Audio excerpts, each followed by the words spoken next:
We got upgraded to premium floor from deluxe, whatever that means. Hello everyone, welcome back. For those who are new, my name is Carrie and this is the third part of our 3-part series in Japan. If you haven't seen the last 2 videos, we visited Tokyo, Mount Fuji, and Kyoto, and here we are in the last beautiful city, Osaka. Spoiler alert, this was definitely by far my favorite city, so I'm really excited to show you guys everything that we did. So the first day that we were in Osaka, we were not able to check into the hotel until a little bit in the afternoon. So if you saw the end of our last video, we explored the city and tried to stay occupied. For dinner, we went to this really delicious restaurant. It kind of felt like grandma's homemade cooking. You got to pick out what type of tray you wanted that included all of these different meats and vegetables, and it was literally so delicious. It was both of our favorite restaurants in Osaka. After dinner, we went to Dotonbori to explore the city. This part of Osaka is famous for all of their neon signs that basically lights up the city at night. We walked along the river walk and just took in the scenery. There was a lot of people, as you can expect. I feel like when you think of Japan and you think about their city vibes, I feel like this perfectly paints a picture of what you'd expect. As we walked further down the river walk, you could see all these really cool paintings on the walls that people did, or like graffiti. This right here was like a Ferris wheel, so you could go up and kind of see everything from the top. We didn't do that. And then we headed over to Round 1 Stadium, where we wanted to do some of their games there, but decided that we were kind of too tired to do them. So we continued walking around for the night. Ready for Universal? Are you excited? Okay. What? So for our second day in Osaka, we went to Universal Studios Japan. It's about 30 minutes on the train from our hotel, so not bad at all. We both have previously been to Universal in Florida, which we really enjoyed, but this was just on a whole nother level. We got the power-up bands for Super Nintendo World, so those were really cool. The first thing we did was we headed over to the Minion Land, which was actually surprisingly really cool. We did our first ride here. It was fun, but I will say the one caveat, obviously, you're in Japan, so everything's in Japanese, so a lot of the rides have a lot of voiceovers and voice actors. You don't really know what's going on, but I still had a really good time. One of my favorite parts about Universal Studios is just being immersed inside all the worlds. In the Minions world, we got to be like in Gru's house and in his neighborhood. The wait time honestly wasn't that bad either, and it was hot, but it wasn't brutally hot, so it was definitely bearable to wait.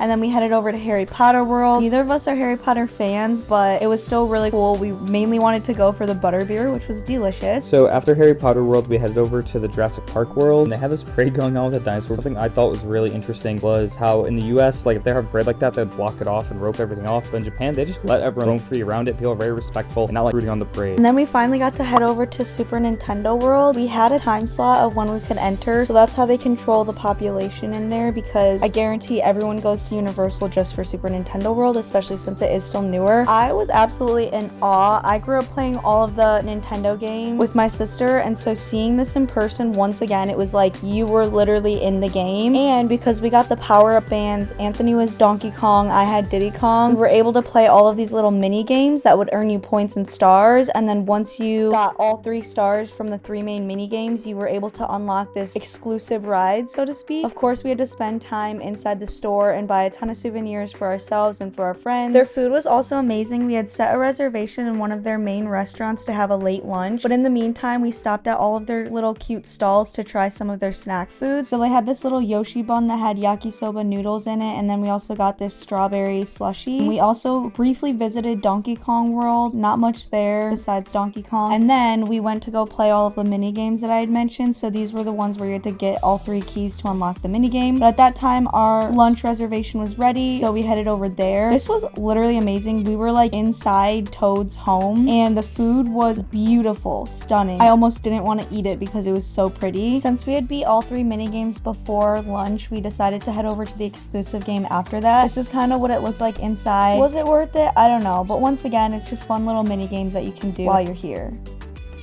And then we went back to the store to buy everything that we had looked at earlier. Before we headed out, we got to see Mario, Luigi, and Peach, and then saw the dinosaur again. I think we hit up one last ride, the flying dinosaur, which was actually like a roller coaster. And then we continued just walking around and enjoying the rest of Universal Studios before we headed out.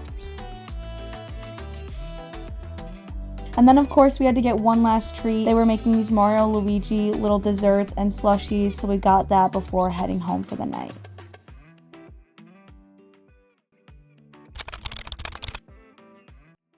So So after a busy day at Universal, we got breakfast down at the restaurant below our hotel, and then we headed down to the aquarium. This is one of the largest aquariums in the world. I've also been to the one in Atlanta, which is also known as one of the best and biggest in the world. I'll say this is definitely better than that, although Atlanta's still great. This one was just on another level. You kind of start at the top and worked your way down the aquarium, and you went through all different biomes and regions of the world. There's so many cool animals. I loved it. So enjoy the montage of all the animals here.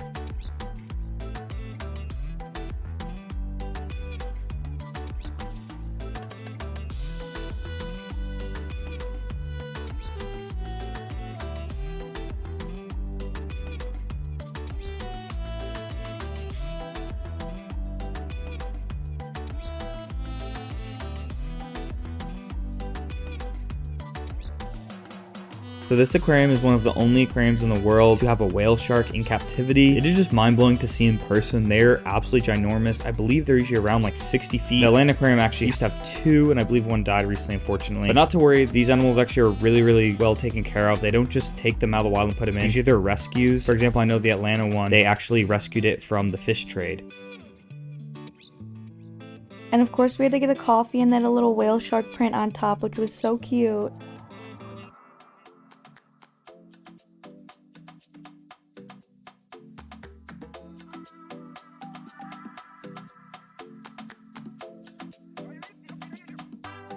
So after the aquarium, we headed to the mall that was next door. They had a Legoland, but unfortunately you were not allowed in if you don't have children. I know, very rude. Then Carrie took forever to decide what to eat for lunch. And then we went on this big Ferris wheel, and you got this beautiful view of the harbor and the whole city. So in the gondolas, there was actually AC because you were on that for at least like 10-15 minutes. So you needed the AC to not overheat.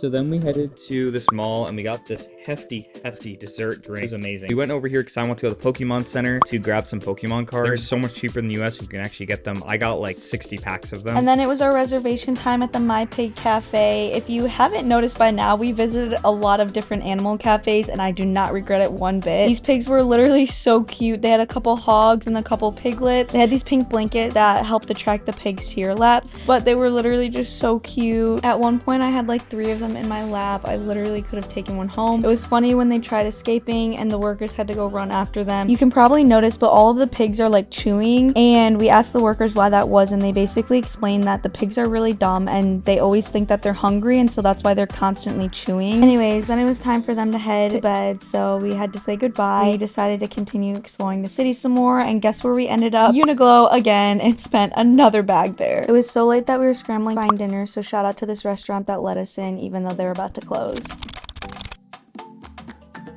Alright you guys, it's our last day in Osaka. This trip has been so fun and we're so sad to leave, but today we gotta make the most of it. Hitting up the deer park, so we're gonna see all the deer. We're hitting up the Osaka Castle Temple, that's really popular here. We are also gonna do a traditional tea ceremony, so we get to kind of see what that's all like and probably make our own matcha or green tea, so I'm super excited.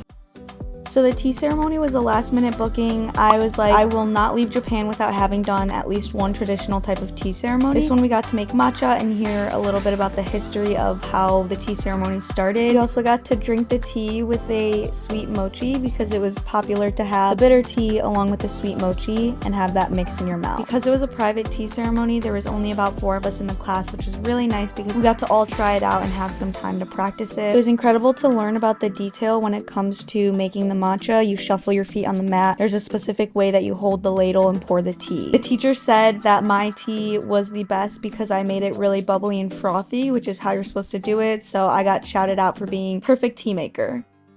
So after the tea ceremony, we got some lunch. We got okonomiyaki, which is really cool. It's this like pancake thing and you get to cook it in front of you. It was definitely top 5 best meal in Japan we had. And then we hit to Osaka Castle, which is really iconic. There's this really cool moat I really enjoyed. You get to see all different parts of the castle, the different watchtowers and all the gates. So you get to walk through all the, I guess you can call them layers of the castle and different gates. I thought it was really cool because I love the show Shogun. If you haven't seen it, you should definitely give it a watch. But basically like the way in the show how they display all the gates and all the castles hotels is exactly how this was, so it's cool to see that the show is really historically accurate. And there was also these really pretty gardens all around the castle. There's a ton of other stuff you could see, shrines, gardens. Overall, like, there's a lot to do there.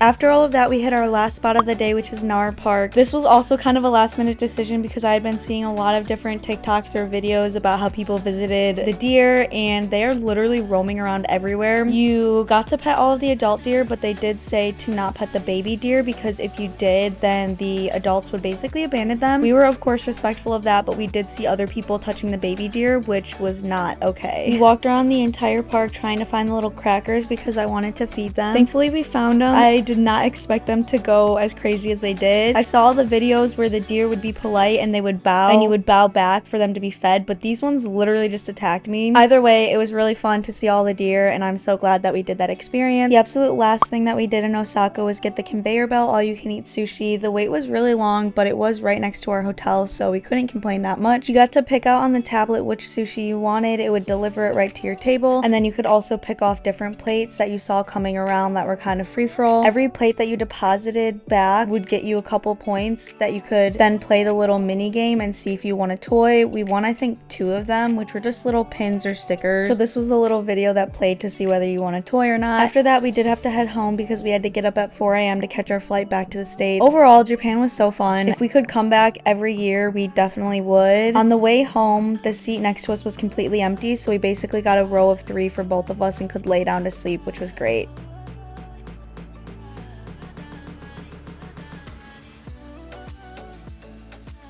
Anyways, thank you guys so much for watching. I hope you enjoyed, and we'll see you in the next one. Bye!